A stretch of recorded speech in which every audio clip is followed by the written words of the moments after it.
Lando Norris's illusion in the 2024 Formula One Spanish Grand Prix lasted until the first braking point.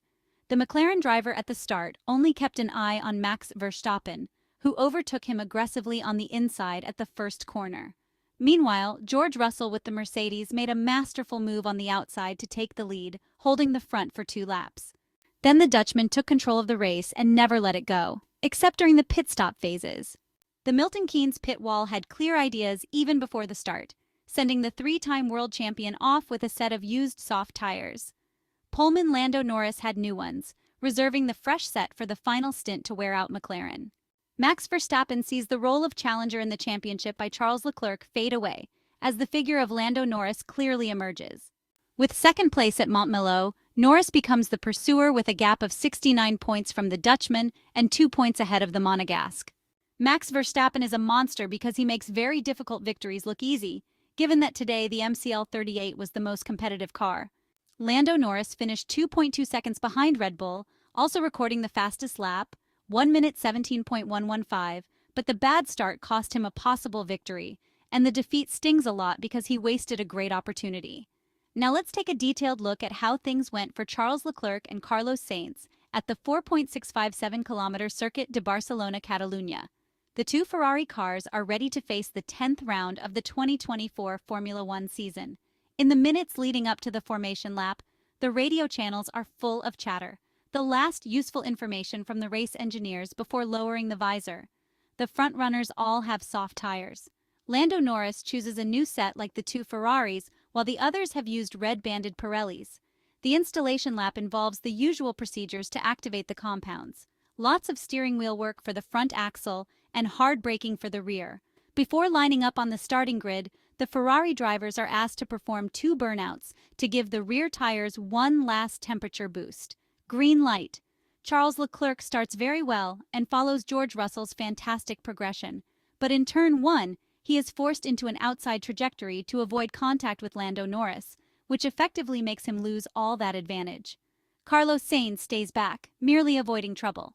On the next lap, however, the Spaniard attacks his teammate, overtakes him on the straight, but in turn 1, there is contact between the 2.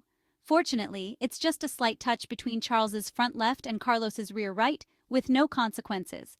This is confirmed by the pit wall check. In the next 5 laps, nothing notable happens. After retaking the lead, Max Verstappen is managing the race. Behind him, the group of pursuers forms a DRS train, making overtaking practically impossible. Meanwhile, the Ferrari engineers offer plenty of advice. They talk about some mappings to better manage traction and avoid overusing the tires, as well as brake management to prevent harmful micro-locks. Shortly after, the first tire phase update arrives to check the condition of the tires. On lap 10, the usual "tire is ready" message comes, indicating that the tires have completed the warm-up process and are in the correct operating window, so they can push a bit more now. Brian Bozzi advises using a knob to manage rotation in turns 4 and 5, while Charles Leclerc needs to enter turn 9 with less speed. As expected, in this phase with the soft tires, the drivers are trying to preserve the compounds as much as possible, limiting traction and speed in fast and support corners.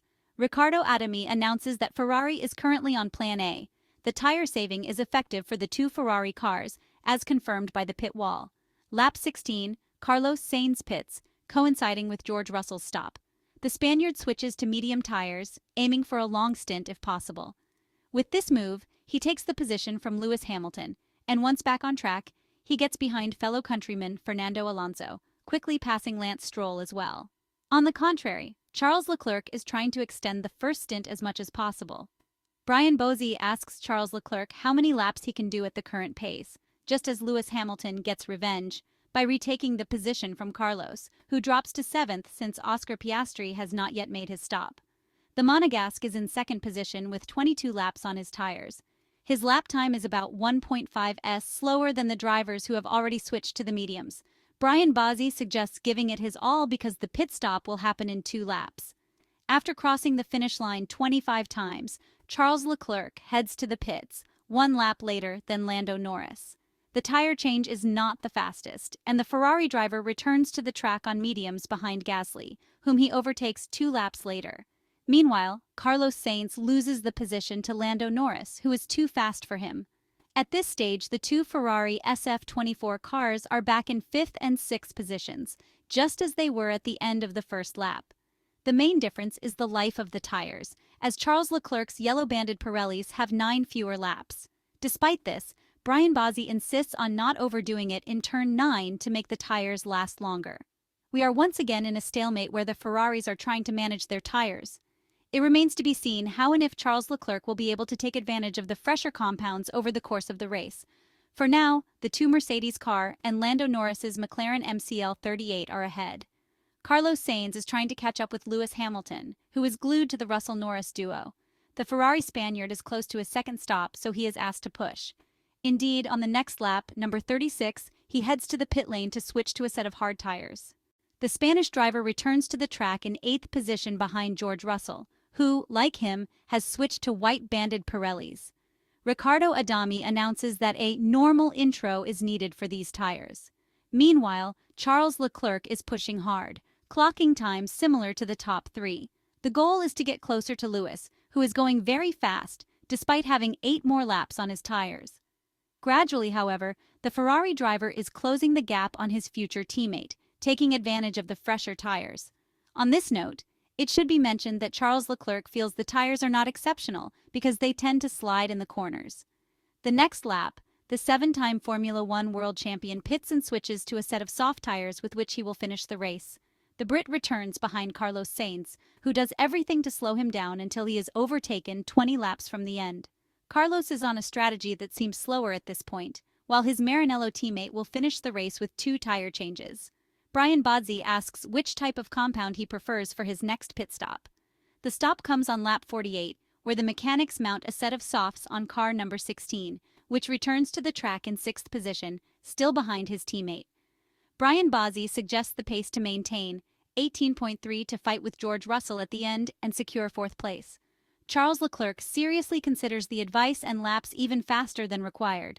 A strategy that is certainly not easy, but undoubtedly bold and necessary to try to salvage a not-so-exciting weekend so far.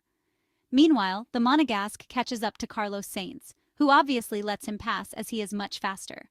With 7 laps to go, the Monegasque driver is about 4 seconds behind the Mercedes W15 of George Russell.